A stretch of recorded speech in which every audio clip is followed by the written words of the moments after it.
Conversations with Azu Ishiekwene. Former World Footballer of the Year and outgoing Liberian President George Weah has done the uncommon and the unusual, where conceded electoral defeat even before the Liberian Election Commission finished the compilation of results. And this forms the subject of our column discussion on deepening the conversation, our interactive segments of Conversation with Azu, a weekly diary on life and politics. With me here is Azu Ishiekwene to discuss what he has highlighted in his column for this week. Welcome to the studio, Azu. Thanks for having me once again, Julius. It's a pleasure to be here. Thank you. All right, today we're talking about Liberia and the uncommon thing President George Weah has done. But before we even delve deeper into that, Liberia is cooling off and Sierra Leone seems to be on the boil. What do you think is happening, given that both countries have similar trajectory and history? I believe that the fundamental difference in what has happened in Liberia and Sierra Leone in the last 1 week or so has to do with leadership.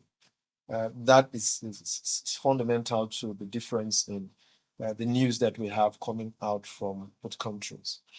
So even though both countries have very common histories in terms of in peace and war, as I said in my column, they have very common histories, very common legacy, historical legacy.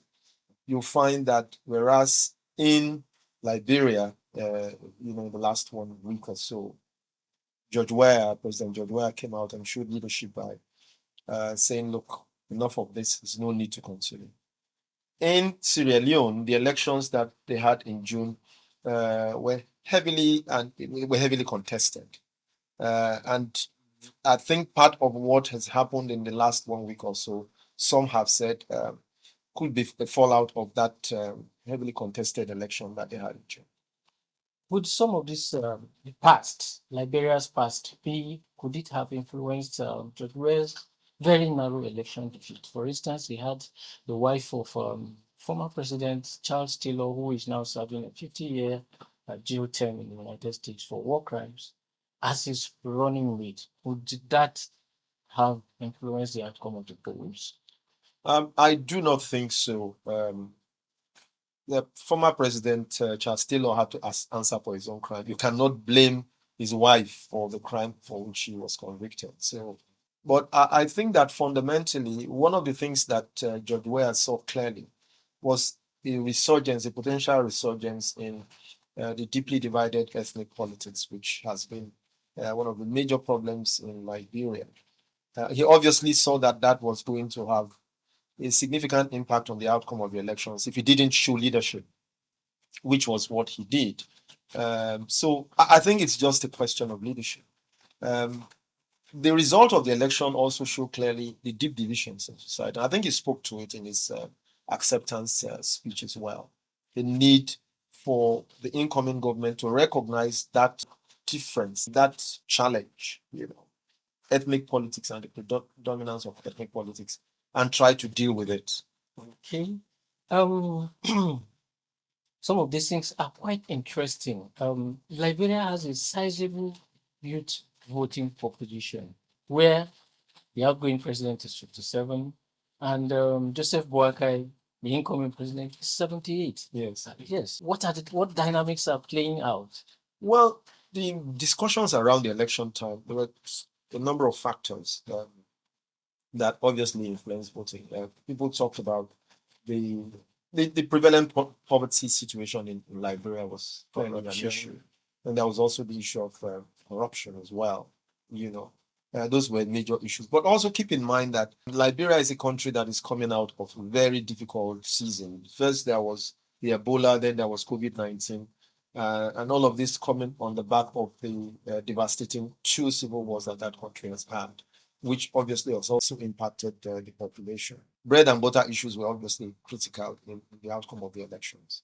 As one of the professors interviewed by Al Jazeera also said, that we're still watching to see exactly what the voting pattern is, the number of young people who voted for which party versus. But as you said correctly, where because of its star power has very huge youth following.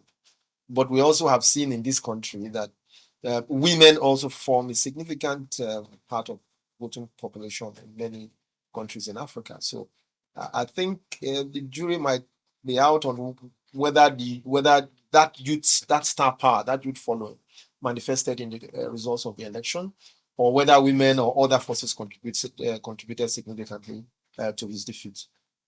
I will not let you go without mentioning the role Nigeria and, in particular, former President Olusegun Obasanjo has played in the manifestation of events in Liberia so far. When Weah wanted to contest, I don't remember that election cycle, but I think it was his first outing. Yes, President Obasanjo had advised him to go back for further studies and delay his ambition.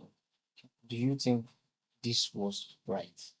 I absolutely believe that it was important. It must have been a very difficult decision for President Weah to make at that time, because it seemed as if he had the ducks in a row, and the wind was obviously in his sail. I think the consideration among regional players at that time was also the condition that Liberia was coming out of.